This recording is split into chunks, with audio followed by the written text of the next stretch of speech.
मेरा जन्म 1965 में हुआ है और मैं अलीगढ़ में नहीं, मैं वहाँ पैदा हुआ हूँ जहाँ पाकिस्तान का जन्म हुआ है। उसको अलीगढ़ मुस्लिम विश्वविद्यालय कहते हैं। और मेरी कोई ट्रेनिंग न ऋषि मुनियों के बीच हुई है और ना ही मैंने कोई मंदिर में कभी पूजा की, न मैं कभी संतों के बीच में रहा। मेरी सारी शिक्षा मुस्लिम लीग के बीच में हुई है। लिहाजा जो कुछ भी हूँ मैं, अगर मुस्लिम लीग की जो अप्रोच थी जीवन में वही मेरी है। सिर्फ मुसलमान की जगह हिंदू शब्द बदल गया है।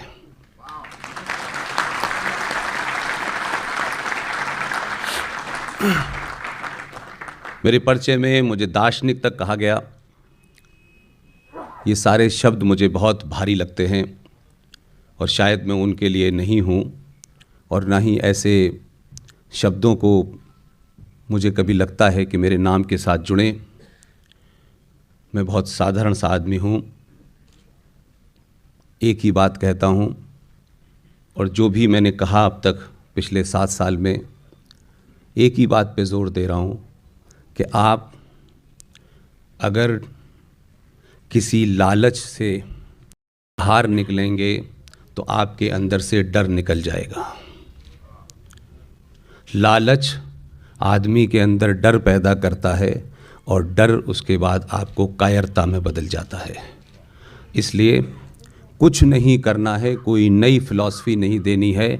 इतना ही कहना है कि 90 करोड़ सनातनी अपने आप से झूठ न बोलें, अपनों के सामने झूठ न बोलें और झूठ बोलने की आदत को छोड़ दें और झूठ सुनने की आदत को छोड़ दें। ये राष्ट्र, सनातनी राष्ट्र 24 घंटे में हिंदू राष्ट्र हो जाएगा।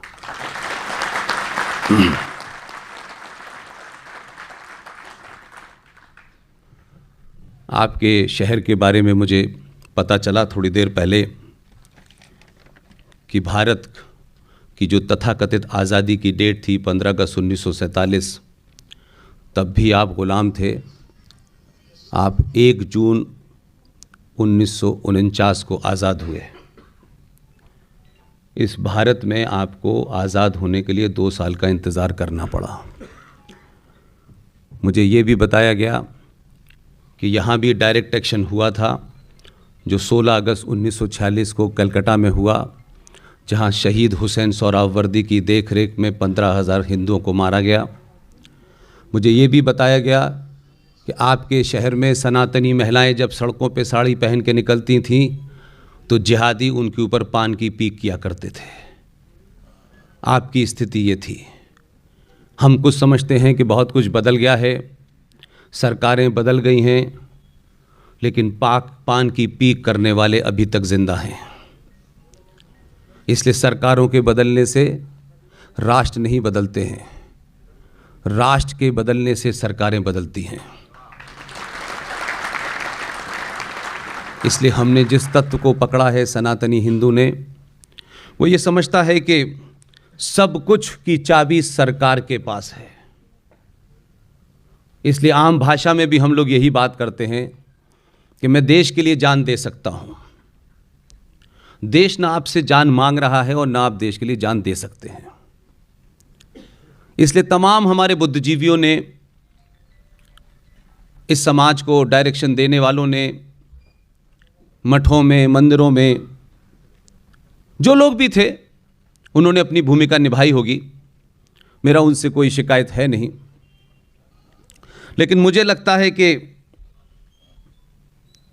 कभी कभी आदमी का स्वार्थ समाज से और राष्ट्र से बड़ा हो जाता है और उस स्वार्थ में नए नए नैरेटिव, नए नए नारे हमारे यहाँ गढ़े जाते हैं।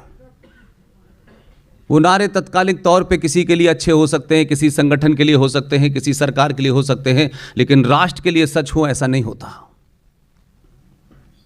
इसलिए आज तक हमें ये पता नहीं चला कि देश क्या है और राष्ट्र क्या है। इसलिए हम सब लोग देश की बात बहुत करते हैं। देश है क्या आखिर? एक जमीन का टुकड़ा। उस जमीन के टुकड़े को एक छोटी सी सरकार चलाती है जिसे कुछ लोग चुनते हैं। वो सरकार संविधान से चलती है, उसके कुछ इंस्टीट्यूशंस होते हैं जिसमें न्यायपालिका है, पुलिस है, सेना है, ये किसी न किसी विधान से चलते हैं। उसमें मैं हूं, आप हो, कोई भी काम करेगा उसको उस विधान को मानना पड़ेगा। ये बात अलग है कि उस विधान से उसमें बहुत सारे उसके ऑब्जेक्शन हो सकते हैं, एक राय न हो, लेकिन फिर भी उसी को मानना पड़ता है। लेकिन इन सब से अलग हटके एक होता है राष्ट्र। राष्ट्र की कोई सीमा नहीं होती है, राष्ट्र कभी टूटता नहीं है। देश कई बार टूटता है, भारत भी कई बार टूटा है, लेकिन राष्ट्र आज तक नहीं टूटा। और राष्ट्र को चलाने की जिम्मेदारी इस समाज की होती है।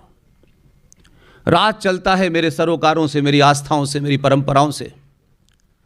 लिहाजा हम सब ने देश की बात बहुत की है। देश गुलाम हो गया, देश आजाद हो गया। देश गुलाम हो गया और आजाद हो गया के बीच में जो भी कुछ हुआ है वो देश तक ही सीमित है।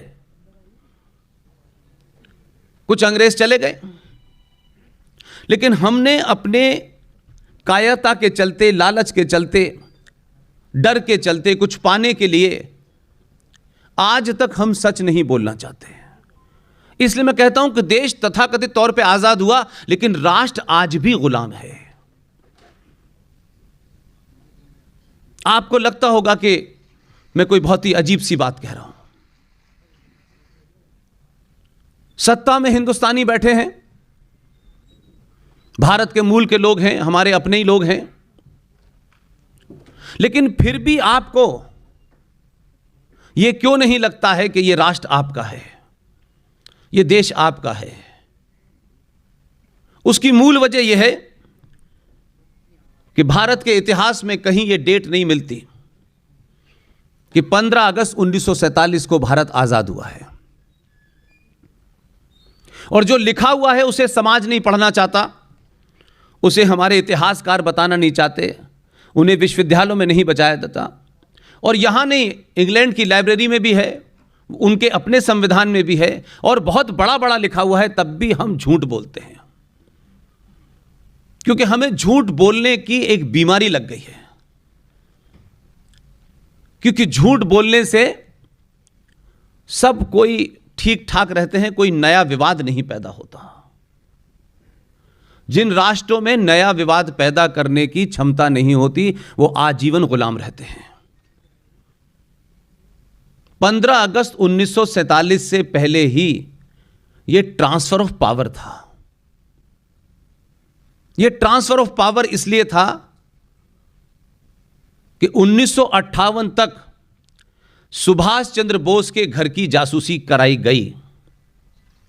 1966 तक भारत की इंटेलिजेंस ब्यूरो, जो भारत की आंतरिक सुरक्षा देखती है, वो MI6, जो इंग्लैंड की खुफिया एजेंसी थी, उसको रिपोर्ट करती थी ऑफिशियली।